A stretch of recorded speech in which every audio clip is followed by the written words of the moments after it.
Hi welcome SK collection. இப்போ நம்ம பார்க்குறது பார்த்தீங்க அப்படின்னா பியூர் ஐம்பொன்னில் வர ஜிம்கா, அதுலேயே கோல்டு ஏற்றி கொடுக்குறது. இது ரெகுலராக வந்து நீங்கள் 10 months வரைக்குமே யூஸ் பண்ணலாம். ஹீட் பாடியாக இருந்தால் அப்பப்போ மட்டும் வாஷ் பண்ணிக்கணும். ஹாட் வாட்டர் நிறைய படாமல் பார்த்துக்கிட்டிங்க அப்படின்னா வேமா டல் ஆகாது. ஸோ இது டல் ஆனாலுமே கோல்டு எப்படி பழைய கோல்டு இருக்குமோ அந்த மாதிரி ஃபினிஷிங்க்கு தான் மாறும். உங்களுக்கு ஓவரால் ஃபினிஷிங்கே அழகாக இருக்கும். கீழே ஃபுல்லாகவே குட்டி குட்டி பால் பாக்ஸ் கொடுத்துருப்பாங்க. கீழேயுமே சென்டரில் ஒரு சூப்பரான மணி ஒர்க் கொடுத்துருக்காங்க. இது டிட்டாச்சபிள் டைப் தான். இதில் பார்த்தீங்க அப்படின்னா 8 grams-உம் 100 ml வரும் இந்த பேட்டர்ன். இதுக்கும் கம்மியாக 7 grams-ல அவைலபிள், 5 grams-ல அவைலபிள். வேணுன்றவங்க புக் பண்ணதுக்கு அப்புறம் தான் நம்ம வந்து தங்கம் ஏற்றி கொடுக்குறோம். அதுக்கு முன்னாடி ஐம்பொன்னில் தான் இருக்கும். வீடியோ வாங்கிட்டு நீங்கள் புக்கிங் போட்டுக்கலாம். இந்த 8 grams சம்திங் ப்ரைஸ் பார்த்தீங்க அப்படின்னா 1500 free shipping Tamil Nadu.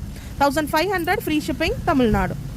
Detachable type கோல்டில் எப்படி இருக்குமோ அந்த மாதிரியே கொடுத்துருப்பாங்க. ஸோ நீங்கள் ஸ்டெட் தனியாகவும் வியா பண்ணிக்கலாம். Thank you.